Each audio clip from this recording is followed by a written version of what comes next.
Hi, welcome back to the channel. Let's get started.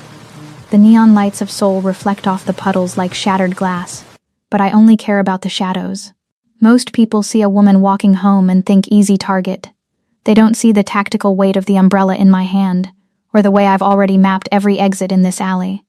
The rain in Gangnam doesn't wash anything away, it just makes the filth slide more easily into the gutters. I keep my pace steady, the rhythm of my boots a deliberate heavy counterpoint to the erratic drumming of the storm.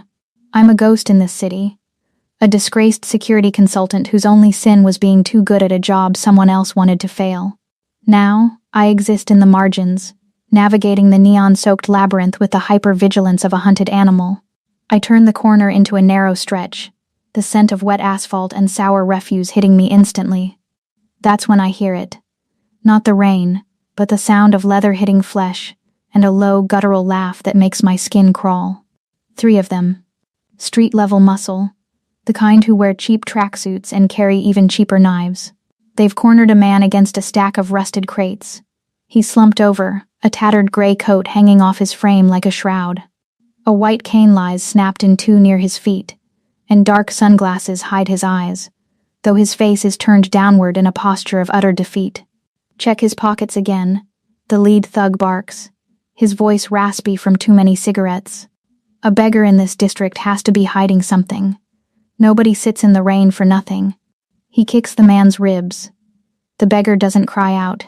He just shifts, a small pained sound caught in his throat. I don't think. I don't hesitate. I am a creature of muscle memory and tactical calculation. I step into the light of a flickering overhead sign, my grip tightening on the handle of my weighted umbrella. 3 against 1? I ask, my voice cutting through the rain like a blade. And he's blind. That's a new low, even for this alley. The leader turns, a sneer twisting his face. Keep walking, honey. This doesn't concern. He doesn't finish the sentence. I've already closed the distance. As he reaches for his waistband, I flick the release on my umbrella. It doesn't open. Instead, I use the reinforced tip to strike the nerve cluster in his forearm. The bone doesn't just snap, it shatters. Welcome back, my fierce hearts and midnight dreamers. Before we dive into the wreckage of this alley, make sure you're subscribed. Hit that like button and tell me where you're watching from. I love seeing our little dark romance family stretch across cities, countries, and time zones. Every click, every comment, and every bit of love you leave here helps us keep unraveling these dangerous love stories and high-stakes betrayals together. So find your quiet place, dim the lights, and get ready. Let's see what happens when a predator picks the wrong prey. Let's begin. The leader screams, clutching his dangling arm, but I've already pivoted. The second thug lunges with a switchblade. I don't give him the satisfaction of a struggle. I sweep the weighted canopy of my umbrella across his knees. The sound is a sickening crunch, the kind that means he'll never walk without a limp again. He hits the ground, howling as he slides through a oily puddle. The third one is smarter. He hesitates, eyes darting between his broken companions and the statuesque woman who just dismantled them in 5 seconds. He pulls a brass knuckle from his pocket, his knuckles white. Get out of here, I tell him, my voice flat, devoid of emotion, while you still have a jaw to eat with. He roars, swinging a wild, uncoordinated hook. I duck, the movement as fluid as oil on water. I drive the handle of the umbrella into his solar plexus, knocking the wind from his lungs, then follow up with a precise strike to the temple with the heavy ferrule. He drops like a sack of stones, unconscious before he hits the pavement. Silence returns to the alley, save for the heavy breathing of the 2 men groaning on the ground and the relentless patter of the rain. I don't look at them. My eyes are fixed on the man in the tattered coat. I collapse my umbrella and slide it into the holster on my back. I approach him slowly, keeping my center of gravity low. Even as a beggar, there is something off about him. He isn't trembling. He isn't scrambling away in fear. He's just sitting there, his head tilted slightly as if he's listening to the heartbeat of the city itself. Are you all right? I ask, kneeling in the wet grime. The scent hits me then. It isn't the smell of a man who lives on the streets. Beneath the calculated layers of grime and cheap alcohol, There is a faint, sharp note of something expensive. Sandalwood? Cedar?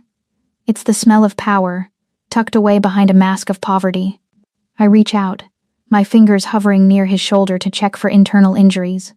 My training screams at me to be careful, but my instinct, something deeper and more primal, pulls me toward him.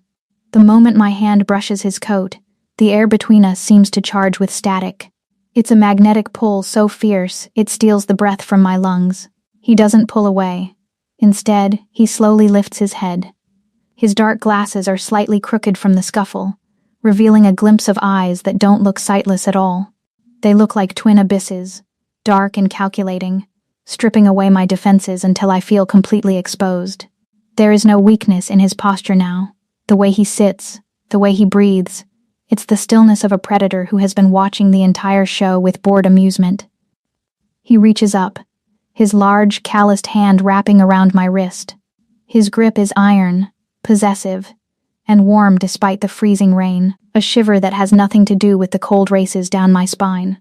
He leans in, his face inches from mine. When he speaks, his voice isn't the raspy whine of a beggar.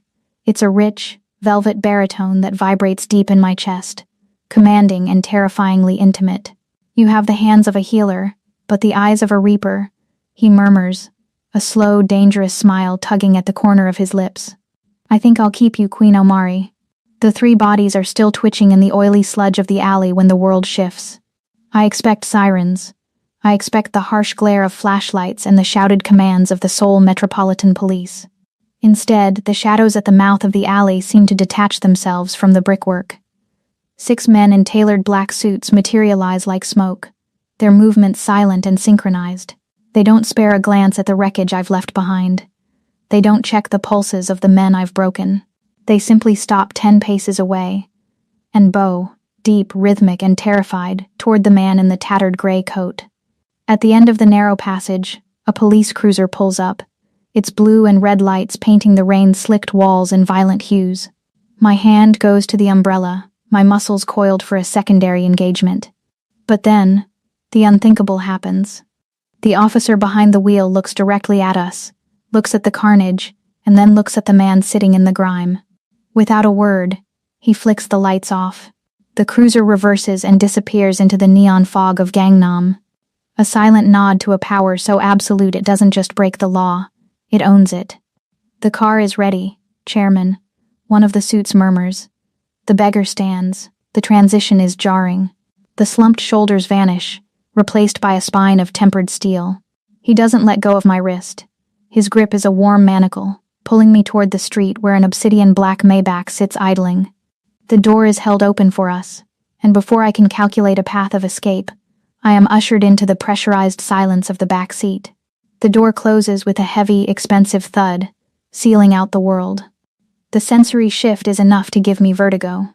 Inside the car, the air is filtered and cool, smelling of hand-stitched leather and a cologne that smells like cold rain and expensive tobacco, Xiongju's scent.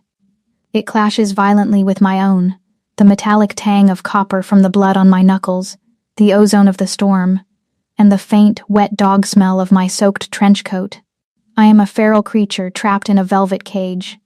I stare at my reflection in the tinted glass as we glide through the city. My dark skin is slicked with rain, my eyes hard and hollow. I look like a ghost because, for the last year, that's exactly what I've been. I see the phantom of the woman I used to be, the elite security consultant for the Blue House. A woman who moved through the highest echelons of government power until the floor fell out from under her. I remember the night it happened. The breach. The high-level data that vanished on my watch. The digital fingerprints they planted that pointed directly to my terminal. I was framed by someone who knew exactly how to dismantle a life. I didn't cry then, and I don't cry now. I have no one to call. No parents to mourn my fall. No siblings in university to protect. No Marcus waiting at home to offer a shoulder. I am a singular point in the universe. I am alone, and in this world, that is the only true form of freedom. If you have nothing to lose, you have nothing they can use against you. Or so I thought. The man beside me shifts. The silence in the car is heavy, charged with a magnetic tension that makes the hair on my arms stand up. Seong-jun hasn't moved his glasses, but his posture is now terrifyingly regal. He's no longer the victim, he is the Void King, the center of gravity in this rolling fortress. He reaches into a side compartment and pulls out a sleek, customized tablet. He doesn't look at it. He doesn't need to. He slides it across the leather seat toward me. I pick it up. The screen glows, illuminating the scars on my hands. It's a file, my file, but it's not the public record of my disgrace. It's the redacted truth. It lists my ghost codename from my days in the special sectors. It details the exact caliber of the umbrella I carry, and at the very bottom, it shows my current bank balance, 0.00 Korean won. You've been living in the crawl spaces of my city for 342 days. Queen Omari, he says. His voice is different now, no longer the baritone of the alley, but a cold, articulate rasp that feels like a physical weight on my chest. You've done an admirable job of staying invisible. But you forgot one thing. I am the darkness you've been hiding in. I turn to him, my pulse hammering against my ribs. Who are you? A man who appreciates utility, he says. He still hasn't looked at me, but I feel his focus. It's like a laser. The men you dismantled tonight were the vanguard for the Jang Syndicate. You didn't just win a street fight. You declared war on a family that prides itself on its memory. By tomorrow morning, your face will be burned into the retinas of every hitman from here to Busan. He finally turns his head toward me. The dark glasses stay on, but the power behind them is suffocating. He leans in closer, invading my space, his scent wrapping around me like a shroud. You think you saved a beggar, he whispers, his lips inches from my ear, but all you've done is forfeit your anonymity. You aren't being rescued, Queen. You are being acquired. You belong to the Yun Syndicate now, because the only thing more dangerous than the men hunting you is the man who just bought your life.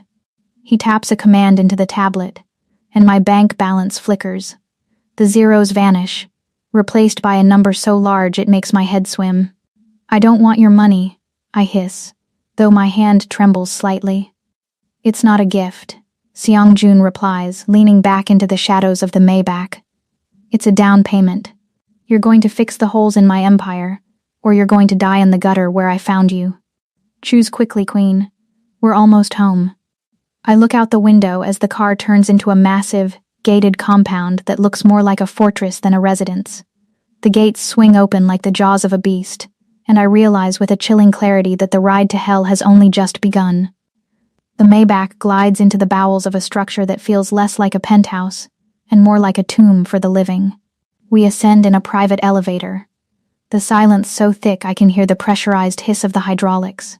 When the doors slide open, I'm not greeted by the warmth of a home. I am greeted by the void. Seong-jun's fortress is a brutalist masterpiece of glass, obsidian and exposed steel. It sits atop the city like a predatory bird, but inside the lights are kept at a permanent, bruised twilight. There are no chandeliers, no welcoming glow, just the rhythmic pulse of server lights and the faint blue luminescence of recessed floor strips. It's a space designed for a man who doesn't need to see to dominate. I step out, my boots clicking against the polished stone. Immediately, my internal HUD, the one I spent a decade calibrating at the Blue House, starts pinging. My eyes dart to the corners of the ceiling, the joints of the walls, the glass partitions. Stop, I say, my voice echoing in the vast foyer. Seong-jun pauses, his back to me.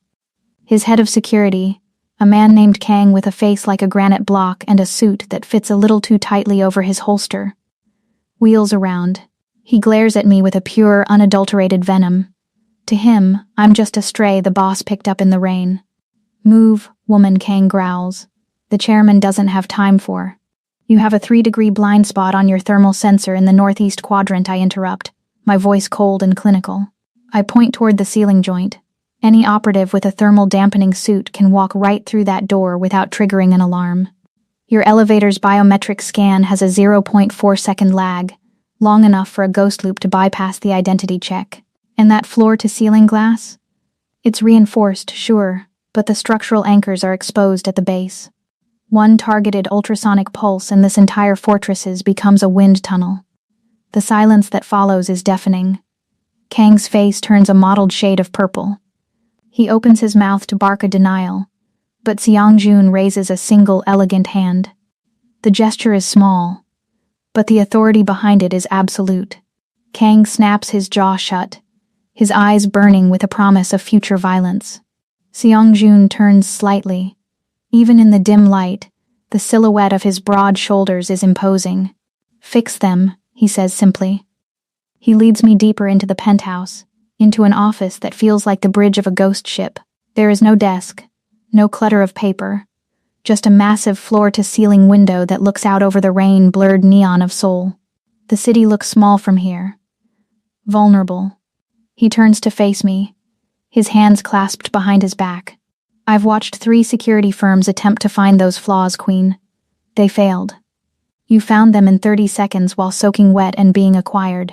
It confirms my investment." "I'm not an investment," I snap, my grip tightening on the handle of my umbrella. "And I don't work for criminals. You worked for the Blue House," he counters, his voice a low, dangerous purr. "The only difference between a politician and a man like me is the quality of the suit and the honesty of the violence." He walks toward a holographic display that flickers to life in the center of the room. "It's my file again, the one that branded me a traitor. I know who framed you," he says. The words hit me like a physical blow. "I have the decrypted logs, the offshore account names, and the original data packet. I can delete every trace of your crime tonight. I can make it so Queen Omari never existed, or I can make it so she returns to the world with a record as white as fresh snow. I can give you your life back." I feel the breath hitch in my throat. Redemption. It's the one thing I thought was gone forever. No family to clear my name for, just the pride of the woman I see in the mirror. "And the price?" I ask, my voice barely a whisper. "Simple," he says, stepping closer. "You become my shadow. You rebuild my empire's security from the bedrock up. Every sensor, every guard, every digital pulse goes through you. You live here, in this penthouse, under my watch 24 hours a day. You belong to the void." I let out a harsh, jagged laugh. "You don't want a consultant, Seongjun. You want a bird in a cage. My nickname isn't Ghost just because I'm hard to find. It's because everyone I get close to ends up dead or ruined. I'm bad luck. I'm a black widow without the web. You should let me go back to that alley." He doesn't flinch. Instead, he closes the final bit of distance between us. He is so close I can feel the heat radiating from his chest, the scent of sandalwood and danger thick in the air. He reaches up and slowly, deliberately, removes his dark glasses. I expect scarred tissue or clouded pupils. I don't find them. Instead, I am staring into eyes that are sharp, piercing, and a terrifying shade of obsidian. They aren't the eyes of a blind man. They are the eyes of a man who has mastered the art of seeing through the dark. They are filled with an intensity that borders on obsession. "I am the void, Queen," he murmurs, his breath warm against my cheek. He reaches out, his thumb tracing the line of my jaw with a possessive touch that makes my blood turn to fire. "You can't bring darkness to a man who owns the night. You aren't bad luck to me. You're the missing piece of my machine." He leans in, his voice dropping to a vibration that I feel in my very marrow. "Sign the digital contract on that tablet, or walk out that door. But know this, if you leave, the Jangs will find you before you reach the street, and I won't be there to catch you a second time. What will it be, Queen? Survival? Or the gutter?" I look at his eyes, then at the city below, then back to the man who is currently holding my soul in his hands. I've spent my whole life being the one who watches. Now, I'm being watched. And the terrifying part? I don't want to look away. I reach for the tablet. The silk against my skin feels like a betrayal. I've spent the last year in rough canvas and nylon, clothes designed to blend into the shadows and take the friction of a concrete floor. Now, I stand in front of a floor-to-ceiling mirror in a suite larger than my last 3 apartments combined. Seongjun didn't just burn my alley rags. He replaced them with a wardrobe that is both an insult and a masterpiece. Sleek blazers with reinforced shoulders, charcoal gray silk shirts that move like water, and trousers tailored so perfectly they feel like a second skin. I reach for a long, structured trench coat and slide my hand into the interior lining. My breath hitches. There, hidden in the seam, is a specialized magnetic sheath designed perfectly for the dimensions of my tactical umbrella. He isn't dressing me to be a trophy. He isn't trying to turn a soldier into a doll. He's dressing me as his general, arming me in high-fashion camouflage so I can walk beside him in the light without losing my edge. The first meal in the Void Fortress is a lesson in psychological warfare. We sit at an immense slab of black marble that serves as a dining table. The food is exquisite, a parade of delicate Korean dishes that I'm sure cost more than a month's worth of my previous security gigs, but the atmosphere is starving for air. I eat like a soldier. My movements are efficient, my eyes never leaving the perimeter of the room, my fork a tool rather than an instrument of pleasure. Across from me, Seong-jun is a study in predatory stillness. He doesn't eat much. Instead, he watches me. He has replaced his dark glasses with a pair of light-filtering lenses that still hide the direction of his gaze, but I can feel the weight of it. It's a physical heat that makes my skin burn beneath the silk. It's the look of a man who isn't just observing a guest, but a man who is cataloging every breath I take. "The silk suits you, Queen," he says, his voice a low vibration that seems to travel through the marble table and into my bones. "It's quiet. Like you." "I prefer the sound of Kevlar," I reply, setting my chopsticks down with a sharp clack. In this house, silence is the only armor that matters. By 3 a.m., the silence he prizes so much is the very thing keeping me awake.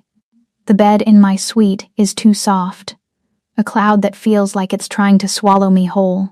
My brain is still wired for the street, for the sound of a footstep on a fire escape, or the click of a safety being disengaged. I get up, sliding into one of the new silk robes, and begin a silent sweep of the penthouse. It's a ghost habit I can't break.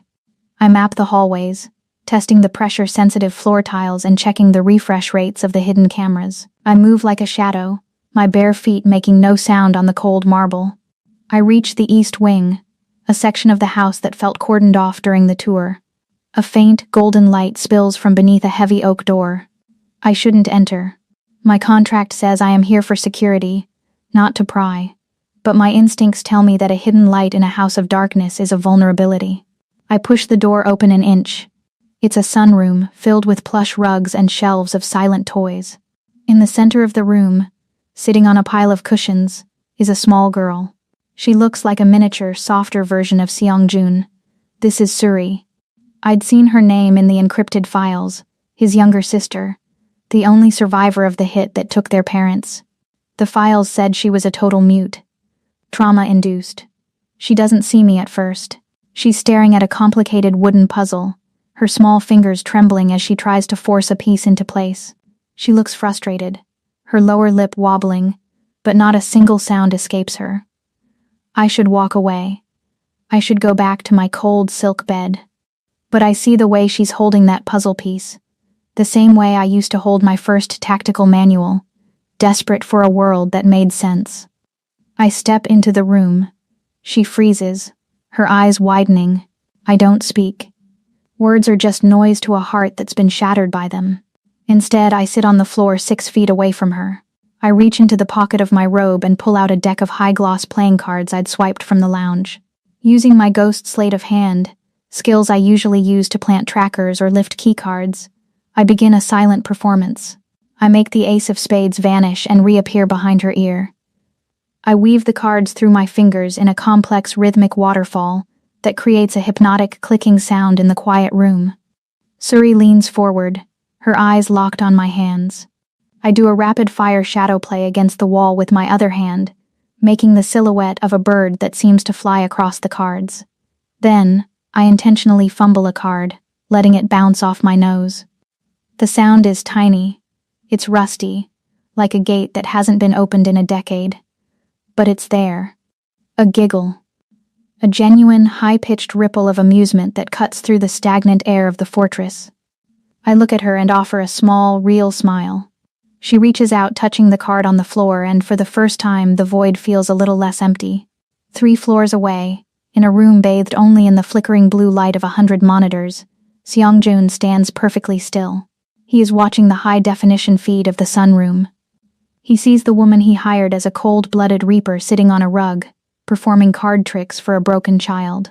The audio sensors pick up the giggle, amplifying it until it fills the surveillance room. Seong-jun's hand trembles as he reaches out to touch the screen, his fingers tracing the outline of Queen's face. He didn't just hire a security consultant to fix his walls. He realizes, with a surge of something that feels dangerously like hope, that he has brought a heart into a house of stone. And he has no intention of ever letting it leave. The thunder doesn't just rumble, it strikes. Each clap sounds like a localized explosion against the glass walls of the penthouse, a violent percussion that echoes the night my life ended at the Blue House. The typhoon has turned Seoul into a drowning city, the wind howling through the brutalist architecture of the fortress like a wounded beast. I'm not a woman who cowers. I don't hide under covers. But tonight, my ghost composure is fraying at the edges.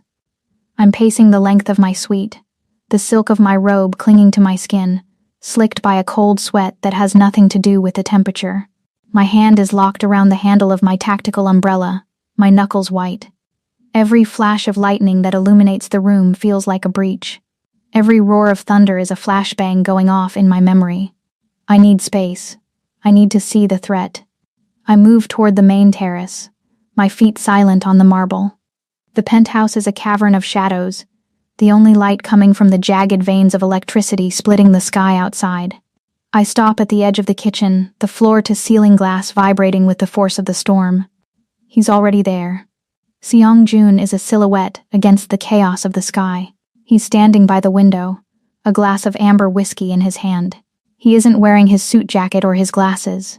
Just a black silk shirt, unbuttoned at the throat, and the weight of the night on his shoulders. He doesn't turn when I approach, but I know he hears me. He hears the slight hitch in my breathing, the way the silk of my sleepwear rustles against my legs. The glass is rated for Category 5 winds. Queen, he says, his voice a low, steady anchor in the storm. It won't break. It's not the glass I'm worried about, I mutter, stepping closer to the window.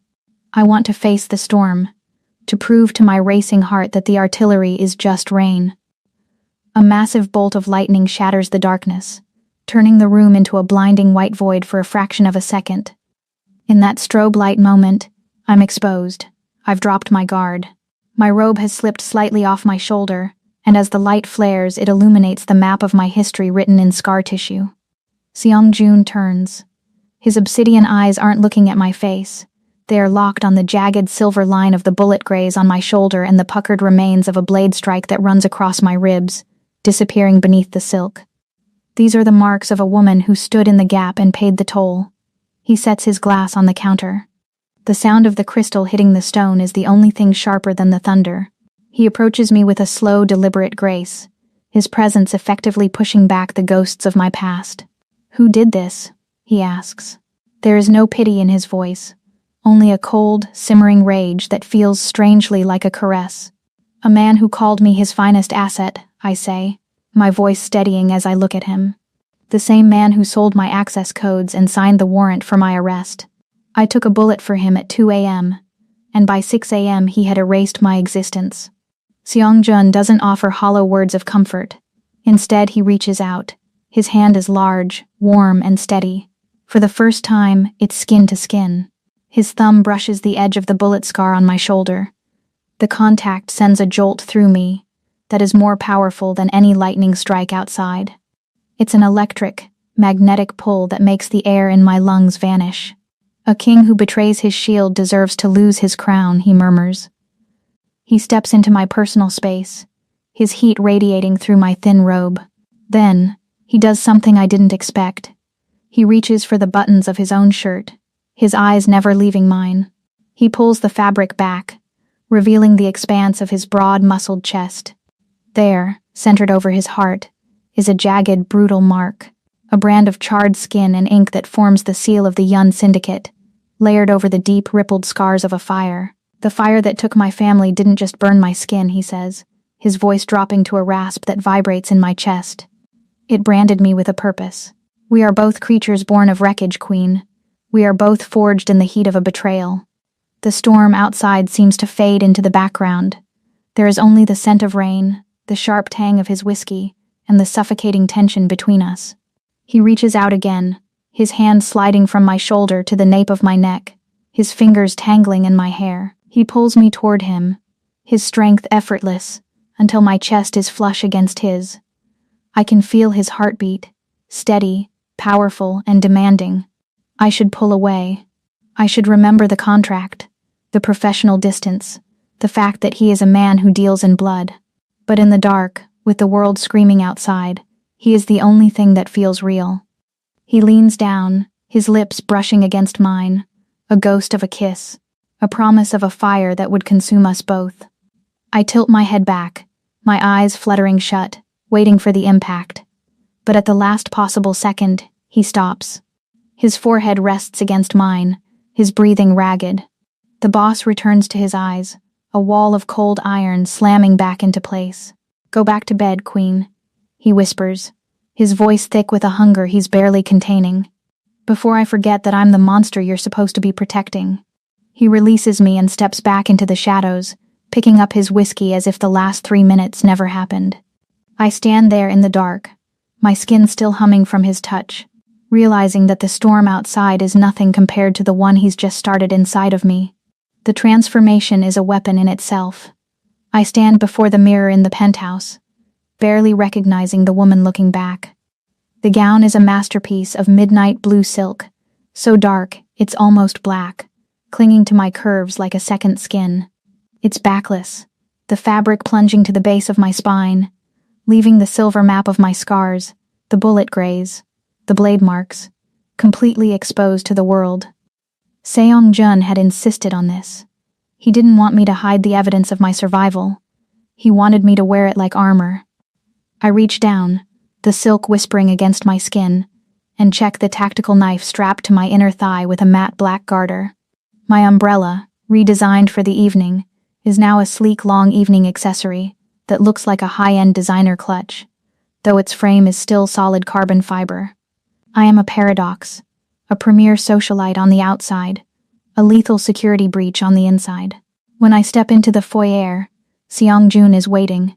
He's in a charcoal tuxedo that fits his broad frame with predatory precision. He doesn't say a word.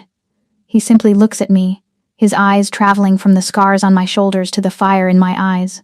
He reaches out, his hand settling on the small of my back, a possessive heavy heat that grounds me. "Tonight, you aren't a ghost, Queen," he murmurs, his voice vibrating against my ear. "You are the storm." The Seoul Midnight Gala is held in a ballroom that smells of vintage champagne and old rotting secrets. As the doors swing open and we are announced, the cacophony of the elite drops into a vacuum of stunned silence. The paparazzi's flashes are like rhythmic lightning, catching the contrast of my dark skin against the midnight silk and the terrifyingly regal stature of the man beside me. I don't walk like a debutante. I walk with the measured, predatory gait of a woman who has already mapped the exits and identified the 3 men in the room carrying concealed firearms. I am not his pet, I am his general. "Smile, Queen." Seong-jun whispers, though his own expression is a mask of cold stone. "Let them wonder why you look like you're contemplating their autopsies." The crowd parts for us like the Red Sea, until we are intercepted near the champagne fountain. Director Park. The man is the embodiment of polished filth. As the head of the security firm that swallowed my old life and spat out a framed record, he's the architect of my disgrace. He looks at me with a snide, oily grin, his eyes raking over my exposed back. "Chairman Yun," Park says, his voice a nasal whine. "I see you've taken up charity work. I didn't realize you were into collecting expensive trash. This one was a particularly messy janitor at the Blue House before she was disposed of." The air around us turns to liquid nitrogen. I feel the muscles in Seong-jun's hand tighten against my spine. I don't flinch. I've been insulted by experts. Park is just a middle manager with a god complex. Park steps closer, emboldened by the audience. He reaches out a hand, his fingers aiming for the strap of my gown, his voice dropping to a condescending sneer. "Careful, Chairman. They call her the Black Widow for a reason. Everyone she touches ends up ruined. She's a disgrace." Before his fingers can graze my skin, Seong-jun moves. It's too fast for the human eye to follow. One moment his hand is on my back. The next, he has Park's wrist in a grip that sounds like dry wood beginning to splinter. Seong-jun doesn't yell. He doesn't have to. He leans in, his face inches from Park's, his obsidian eyes turning into shards of ice. The entire ballroom goes deathly quiet. "You're looking at a woman who knows exactly where your heart beats, Park," Seong-jun says, his voice a low, lethal rasp that carries to every corner of the room. "She didn't fail at the Blue House. She was betrayed by cowards who were afraid of her brilliance. If you ever speak her name again, or if your hand even thinks about moving in her direction, I won't call my lawyers." He leans in closer, his voice dropping to a whisper that feels like a death sentence. "I'll let her show you exactly why they call her a Reaper, and I'll watch you bleed out while I toast to her health." Park's face drains of all color. He stammers, his knees visibly shaking, until Seong-jun releases him with a shove that sends the man stumbling back into a table of crystal flutes. The sound of shattering glass echoes like a gunshot. Seong-jun doesn't spare him a second glance. He turns to me, and for a split second, the king mask slips. There is a raw, terrifying protectiveness in his gaze, a realization that hits me harder than any physical blow. He isn't just protecting an asset, he is protecting me. The orchestra begins a slow, haunting waltz. Without a word, he leads me to the center of the floor. He pulls me into his space, his hand returning to my bare back, his other hand clasping mine. The tension between us is a living thing, a magnetic hum that drowns out the music and the whispers of the elite. We move in perfect lethal synchronization. The world around us is a blur of light and shadow, but his eyes are the only thing I see. "You shouldn't have done that," I whisper, my breath hitching as he pulls me closer. Our bodies flush. "You've made an enemy of him." "He was an enemy the moment he laid eyes on you," Seong-jun replies, his thumb tracing the edge of the scar on my shoulder. "Let the world watch, Queen. Let them see what happens when the void decides to keep something." As we spin in the dim light, the scent of his cologne and the heat of his body wrap around me, and I realize with a chilling thrill that I am no longer just his shadow. I am the woman the king would burn the world to keep. The smell of freshly ground coffee and the lingering scent of Seong-jun's sandalwood cologne fill the air, a rare, domestic peace that feels more dangerous than a gunfight. We are standing by the glass, the morning sun over Seoul struggling to pierce the gray haze. For the first time, he isn't a king, and I am not a ghost. We are just two survivors standing in the light. He hands me a small, encrypted drive. "The final logs from the Blue House server," he says, his voice unusually soft. "I had my team pull the raw data. By noon, the world will know you were a hero, not a traitor. You'll have your name back, Queen. It is a gift of absolute trust, a bridge back to the life I lost." I look at him, the weight of his gaze making my heart do something it hasn't done in years. It flutters. I open my mouth to thank him, to say something I might regret later, but the doors to the private wing don't just open. They are thrown aside. Kang bursts in. His jaw is set, his eyes burning with a triumphant, ugly light. Behind him, 3 other guards stand with their hands on their holsters. Kang doesn't bow. He marches to the marble table and slams a tablet down with enough force to crack the glass. "I told you, Chairman," Kang spits, his voice trembling with a mix of fury and vindication. "I told you she was a parasite. I told you she was a breach waiting to happen." Seong-jun's face doesn't change, but the air in the room drops 20 degrees. He looks at the screen. I look with him. My blood turns to ice. It's a series of high-resolution thermal and night vision photos. There I am, in the alley behind the gala, meeting with 2 of Director Park's known associates. In my hand is my tactical umbrella, being handed over like a trade. The next slide is worse, a digital ledger showing a $500,000 wire transfer from the Yun Syndicate slush fund to a private account under my mother's maiden name. An account I haven't looked at in years. It's perfect. It's a surgical strike. The ghost umbrella, the one unique weapon that defines me, found at a location I never visited. I look at Seong-jun, expecting to see the man who touched my scars last night. Instead, I find the void. The warmth in his obsidian eyes has been vacuumed out, replaced by a vacant, dead stare that is 1,000 times worse than rage. He looks at me as if I am a bug he's just realized is carrying a plague. "Seong-jun," I start, my voice steady despite the hammer in my chest. "It's a frame. Look at the metadata. Look at." The elders are already on the secure line, Kang interrupts, his voice a hiss. They saw the breach in the security perimeter. They saw the money move. They want her head, Chairman. They want her hung from the gates of the compound as a warning. Seong-jun doesn't look at Kang. He doesn't look at the tablet. He reaches into his waistband and pulls a customized black pistol. The metallic click of the safety being disengaged is the loudest sound in the world. He steps toward me, the barrel of the gun coming up until it is pressed firmly against the center of my forehead. His hand is a block of stone. No tremor. No hesitation. This is the hand that traced my spine hours ago. I told you the void owns its shadows, Queen, he whispers, his voice a flat, dead rasp that breaks my heart into a million jagged pieces. I didn't realize my shadow was a parasite. I didn't realize I was bringing the viper into the nursery. You know this isn't me, I say, staring directly into his dead eyes. I don't beg. I don't cry. I am a professional. You know how I work. This is too loud, too sloppy. It's just loud enough to work, he counters. He leans in, the cold steel of the barrel biting into my skin. The elders want a death, Queen. They want blood for the betrayal. The silence in the room stretches, thin and agonizing. I wait for the trigger pull. I expect the darkness. But Seong-jun's eyes flicker for a fraction of a second, a shadow of a man who once believed in something.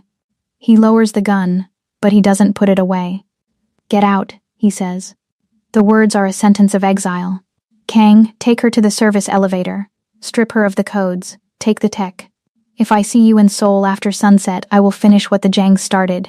You are dead to the void. You are dead to me. Chairman, we should, Kang starts. Get her out. Seong-jun roars, a sudden, violent burst of emotion that shakes the glass walls. 10 minutes later, I am standing in the service alley behind the fortress. The rain is back, freezing and relentless, turning the world into a gray blur. I am no longer in midnight silk. I am back in my old, damp trench coat. I have no money, no ghost status, and a death warrant on my head. Kang sneers at me before the heavy iron door slams shut, locking me out of the only place that felt like home. I stand in the gutter, the water rushing over my boots. My heart is screaming, but my ghost brain is already moving at terminal velocity. The frame was too perfect. The timing was too surgical. They used the one thing I valued, my name, to destroy the one thing I was starting to want. Him. It was an inside job. Someone within the void wanted me gone because I was getting too close to the holes in the security. I reach into my sleeve and pull out a small, jagged piece of metal, a backup shim I'd hidden in my cuff before they stripped me. I don't run for the airport. I don't hide in the shadows. I am a reaper, and if the void wants a ghost, I'm going to give them a haunting they'll never forget. I'm going to find the traitor, and then I'm going to find my way back to the king. The rain doesn't feel like a burden anymore. It feels like a cloak. I'm crouched on the ledge of the building directly across from the void fortress, my breathing shallow and rhythmic. I'm no longer the woman in the midnight blue gown. I am back in my skin. I wear matte black tactical cargo pants, a reinforced combat vest, and my heavy boots.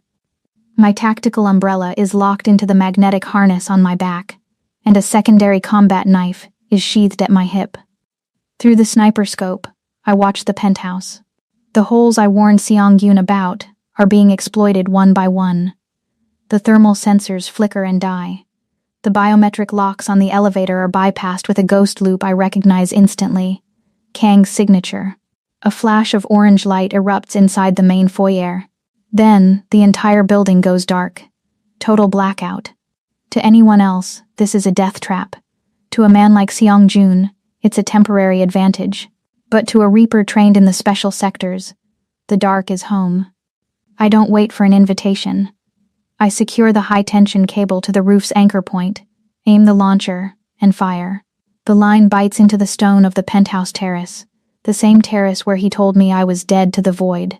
I step off the ledge. The zip line is a silent stomach-churning rush through the freezing wind. I disconnect a split second before impact, rolling across the rain-slicked marble of the terrace and coming up in a low crouch. The glass door I'd flagged for its structural weakness is already shattered. The scent of cordite and copper hits me the moment I cross the threshold. The penthouse is a tomb. The only light comes from the distant, hazy glow of the city below, casting long, skeletal shadows across the foyer. I hear them before I see them, the Jang Syndicate mercenaries. They're shouting, fumbling with flashlights, their boots heavy and clumsy on the stone. They are intruders in a world they don't understand.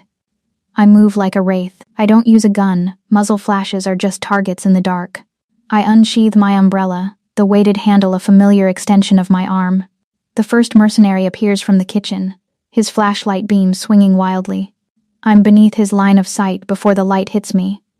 I drive the reinforced tip of the umbrella into his throat, then pivot, using his falling body as a shield as his partner turns the corner. I flick the umbrella's release, not to open the canopy, but to fire the high-pressure CO2 canister built into the frame. The blast of freezing air and blunt force hits the second man in the chest, throwing him back against the marble counter with a bone-deep thud. 2 down. 6 to go. I move through the halls, clearing the path to the main office. My movements are silent, lethal, and efficient. I don't feel pity. I don't feel fear. I only feel the cold, calculated rhythm of the hunt. I am the ghost they tried to erase, and I am haunting every shadow they pass. I reach the heavy oak doors of the Void office. They're slightly ajar. Inside, the betrayal has reached its climax. Seong-jun is slumped against the floor-to-ceiling window, his hand pressed against a dark, spreading stain on his shoulder. His breathing is labored, his face pale in the moonlight. Behind him, Suri is curled into a ball, her small hands over her ears, her eyes wide with a terror that has no voice. Kang is standing over them. He's discarded the mask of the loyal soldier. He holds a suppressed pistol aimed directly at Seong-jun's head, a jagged, triumphant sneer twisting his features.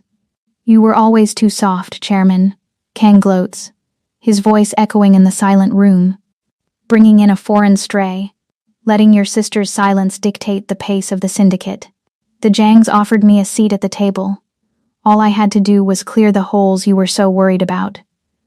Kang thumbed the hammer of his gun. "Goodbye, Seong-jun. The void belongs to me now."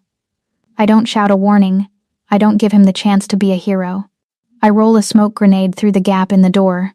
It hisses, unleashing a thick, acrid cloud of gray haze that fills the room in seconds. Kang coughs, his aim wavering as he tries to find his target in the soup. I emerge from the smoke like a nightmare. I don't use the umbrella this time. I use the combat knife. In one fluid motion, I strike the nerve in Kang's wrist, sending his gun clattering across the floor. Before he can scream, I've spun him around, the blade of my knife pressed hard against his carotid artery. "You missed a hole, Kang," I whisper into his ear, my voice a cold promise of death. I shove him away, a roundhouse kick to his temple sending him crashing into the marble table he used to prove my betrayal. He hits the floor and doesn't move. The smoke begins to clear. Seong-jun looks up, his eyes unfocused, blood matting his hair. He blinks, staring at the tactical shadow standing over him. He looks shocked, half-conscious, and for the first time utterly vulnerable. "I told you," he gasps, his voice a ragged shadow of its former power. "I told you to leave, Soul Queen." I don't look at him. I'm already reloading the CO2 canister in my umbrella, my eyes fixed on the hallway where the sound of more boots is approaching. I stand in front of him and Suri, a singular, unbreakable shield. "I don't take orders from men who can't keep their own house in order," I reply, my voice flat and focused. "You still owe me for the security consultation, Seong-jun. I'm here to collect." I can feel his gaze on my back, a mix of disbelief, agony, and a burgeoning fierce pride. He realizes then that I didn't come back for the money, or the name, or the contract. I came back for him. "Stay down," I command as the first of the remaining mercenaries rounds the corner. The Reaper is working. The roar of the wind on the helipad is a physical wall of sound, a chaotic symphony of the storm that drowns out everything but the frantic thrumming of my own heart. The rain is lashing down in sheets, turning the world into a gray, blurred nightmare. Director Park is backed against the edge of the roof, his expensive tuxedo ruined, his eyes wide with a manic, cornered desperation. He's holding Suri in front of him, his arm locked around her throat, a silver-plated pistol pressed hard against her temple. Behind me, near the terrace doors, Seong-jun is on his knees. He's used his belt as a makeshift tourniquet for his shoulder, his face a ghostly mask of agony. He's reaching out, his fingers clawing at the wet concrete, but he's too weak to bridge the distance. The Void King is reduced to a helpless witness to his own destruction. Stay back. Park screams, his voice cracking as it's whipped away by the gale. I'll do it, Queen. I'll take her over the edge. I'll take the king's heart and leave him with nothing but the cold. He looks at me, his lip curling in a sneer. Look at you, the loyal dog. He aimed a gun at your skull 24 hours ago, and here you are, bleeding for him. You're not a reaper. You're a masochist. I don't answer. I am in the void now, not his, but mine. My ghost training has taken over, a cold, analytical overlay that filters out the noise. I'm calculating the wind shear from the north, the slickness of the helipad, and the exact 3-inch window of exposure between Park's shoulder and Suri's head. I have one shot. One ghost trick involving the spring-loaded mechanism of my umbrella, a high-velocity launch of the weighted carbon fiber ferrule. I've never perfected it. If I'm off by a fraction of a degree, I kill the child myself. You're nothing. Park shrieks, his finger tightening on the trigger. You're a disgraced janitor. A nobody. I see it then. Not in Park's eyes, but in Suri's. She isn't looking at the gun, she's looking at me. She sees the scars I don't hide anymore. She sees the woman who performed card tricks in the dark. She sees a fighter. And then, the miracle happens. Suri doesn't just tremble. She finds a feral, untapped strength buried under years of trauma. She doesn't just scream. She bites. She sinks her teeth into Park's forearm with the desperation of a trapped animal. Queen. The word is a jagged, rusty explosion of sound. It's the first word she's spoken in years, a piercing cry that shatters Park's composure. He howls in pain, his arm jerking back, the barrel of the pistol tilting away from her temple for a heartbeat. That's the only heartbeat the Reaper needs. I don't think. I react. I trigger the release on the handle of my umbrella. The weighted ferrule doesn't just fly. It screams through the air. A matte black harpoon fueled by high-pressure CO2 and a year's worth of resentment. It strikes Park directly in the center of his forehead. The impact is surgical. There is no cinematic explosion, just the dull thud of heavy carbon fiber hitting bone. Park's eyes go vacant instantly. His grip on Suri slackens, his knees buckling.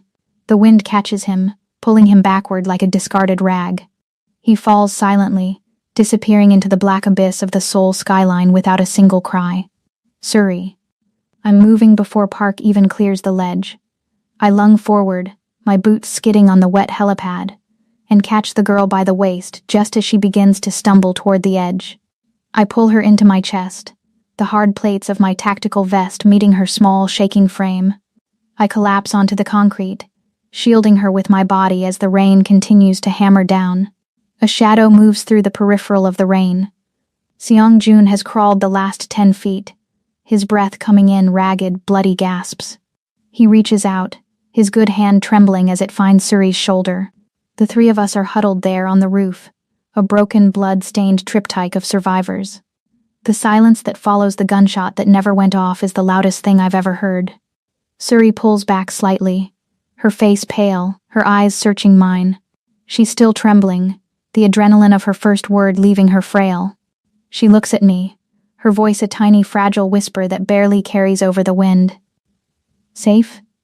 I am a woman who was trained to feel nothing. I am a woman who was taught that emotions are just vulnerabilities waiting to be exploited.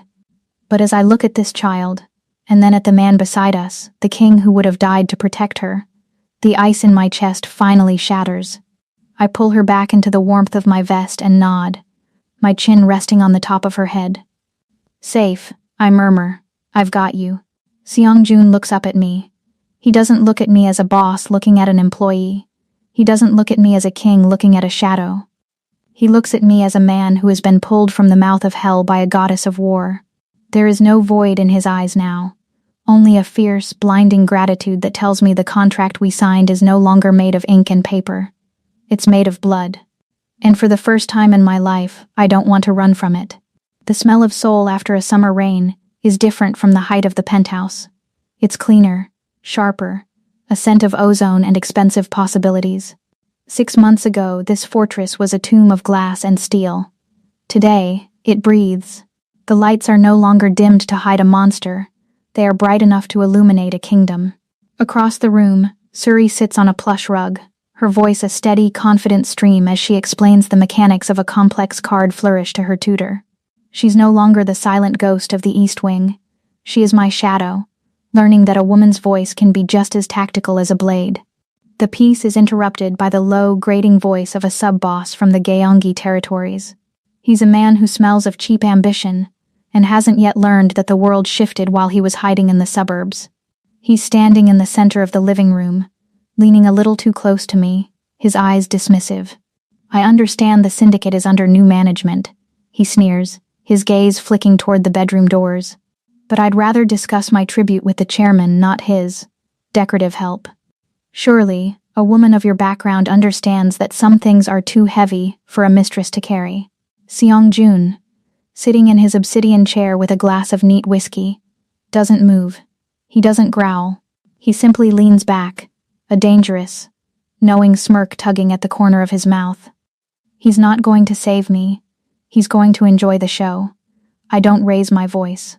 I step into the man's personal space, the tip of my new, gold-inlaid tactical umbrella resting precisely on the bridge of his shoe.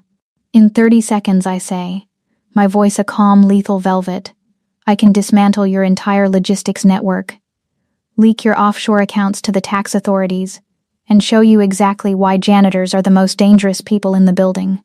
They know where all the trash is hidden. I give the umbrella a subtle twist, and the faint click of the concealed blade mechanism makes his face turn the color of ash. I am the security chief of this city. You will address me as such, or you will leave through the window. He doesn't wait for a third option. He stammers a frantic apology and flees, his boots scrambling on the marble. Seong-jun sets his glass down and stands, closing the distance between us in 3 long predatory strides. He pulls me into his space, his hands finding the small of my back, the place where the scars used to be my only identity. You're getting terrifying, Queen, he murmurs, his eyes dark with a heat that has nothing to do with business. He doesn't pull out a velvet box. He reaches into his pocket and produces a heavy, solid platinum band. It's not a delicate ring. It's a seal. The Yun Syndicate's void emblem is fused perfectly with a stylized ghost orchid, my emblem. You saved my heart, Queen, he says, sliding the ring onto my finger. It's heavy, permanent, and possessive. Now, help me rule the dark. Not as my shadow, but as my equal. I look at the ring, then up at the man who saw me in the rain and decided I was worth the storm. I used to secure the secrets of men who didn't deserve them. Now, I am the secret, and the void has never looked so bright. My dear fierce hearts and midnight dreamers, as the final echoes of Queen and Seong-gun's story fade into the Seoul skyline, I wanted to step out from behind the curtain for a moment. This story marks the end of an incredible January 2026, and looking back at the numbers, I am absolutely blown away by you.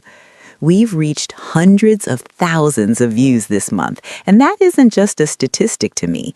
It represents every minute you spent immersed in these worlds I build for you. I want to say a massive thank you for the power of your presence. Thank you for the incredible watch time. Seeing you stay until the very last word of these long-form stories tells me you